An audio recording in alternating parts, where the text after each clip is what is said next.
আমি তো আমার সব হারাইছি, বাবা মা ভাই সব হারাইছি। আমি তো জানি মানুষের হারানোর বেদনা কি। 5 আগস্ট বা 36 জুলাই তারিখটিকে যেভাবেই নাম দেয়া হোক, ঠিক 1 বছর আগে এই দিনেই ইতিহাসের বাঁক ঘুরে যায় বাংলাদেশের। এমনকি শেখ হাসিনাও হয়তো ভাবেননি এই অগাস্টই তাকে জীবনের এক নির্মম বাস্তবতায় এনে ফেলবে। স্বজন হারানোর পাশাপাশি চিরতরে ক্ষমতা হারা হয়েও তাকে পাশের দেশে আত্মগোপনে থাকতে হবে। নাকি মুক্তিযোদ্ধার সন্তান নাতিপুতিরা কেউ মেধাবী না? যত রাজাকারের বাচ্চারা নাতিপুতি হলো মেধাবী, তাই না? শেখ হাসিনার দীর্ঘ প্রায় 1.5 যুগের কর্তৃত্ববাদী শাসনের পতনে জবনিকা পড়ে এক অভূতপূর্ব গণজাগরণের মাধ্যমে, যা ইতিহাসে জায়গা করে নিয়েছে জুলাই অভ্যুত্থান নামে।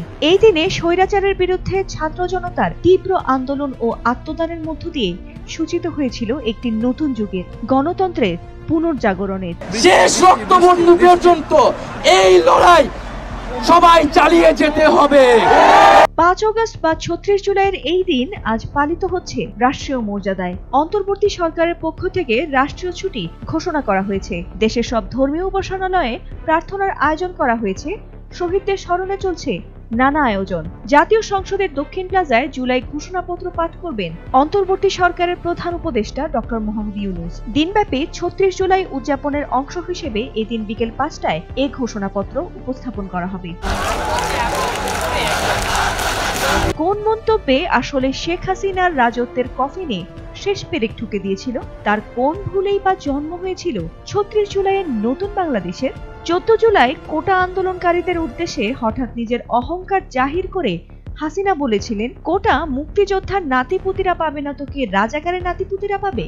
আর এই মন্তব্যেই মূলত ধসে পড়ে তার 16 বছরের স্বৈরাচারী সাম্রাজ্য। মুক্তিযোদ্ধাদের নাতিপুতিরাও পাবে না, তাহলে কি রাজাকারের নাতিপুতিরা পাবে? সেটা আমার প্রশ্ন, দেশবাসীর কাছে প্রশ্ন, যে রাজাকারের নাতিপুতিরা সবকিছু পাবে, মুক্তিযোদ্ধারা পাবে না। এই বক্তব্য আগুনের মতো ছড়িয়ে পড়ে সারা দেশে।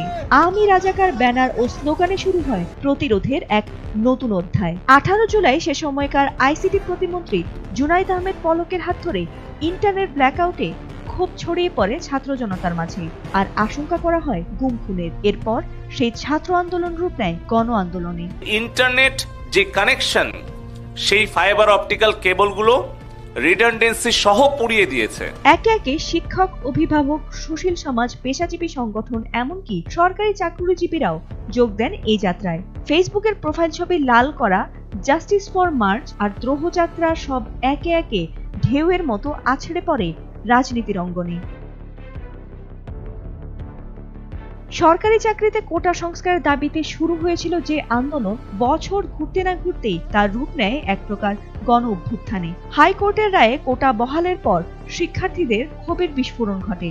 বৈষম্য বিরোধী শিক্ষার্থী আন্দোলন ব্যানারে আন্দোলন ছড়িয়ে পড়ে দেশের প্রতিটি ক্যাম্পাসে। কিন্তু আন্দোলন দমনে সরকারের অতিরিক্ত বল প্রয়োগ, পুলিশি গুলি, ছাত্রলীগের হামলা এবং কথিত হেলমেট বাহিনীর সহিংসতা আগুনে ঘি ঢালে। বিশেষ করে 16 জুলাই পুলিশের সামনে বুক চিতিয়ে দাঁড়ানো বেরোবে ছাত্র আবু সাইদের মৃত্যুর মুহূর্তটি গোটা জাতিকে কাঁপিয়ে দেয়।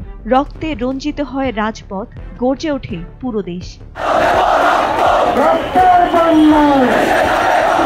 19 জুলাই থেকে কারফিউ ঘোষণা করা হলো। যেদিন ছিল মার্চ টু ঢাকা অর্থাৎ 5 আগস্ট, অবশেষে কারফিউ উপেক্ষা করে লাখো মানুষ সেদিন ঢাকায় জমায়েত হয়। বিক্ষোভের চাপে, অভ্যন্তরীণ চাপ ও আন্তর্জাতিক মহলের অবস্থান বিবেচনায় অবশেষে পদত্যাগ করতে বাধ্য হয়েছিলেন সাবেক প্রধানমন্ত্রী শেখ হাসিনা। ছোট বোন শেখ রেহানাকে নিয়ে দিনে দুপুরে সামরিক বিমানে করে পালিয়ে দেশ ত্যাগ করেন তিনি।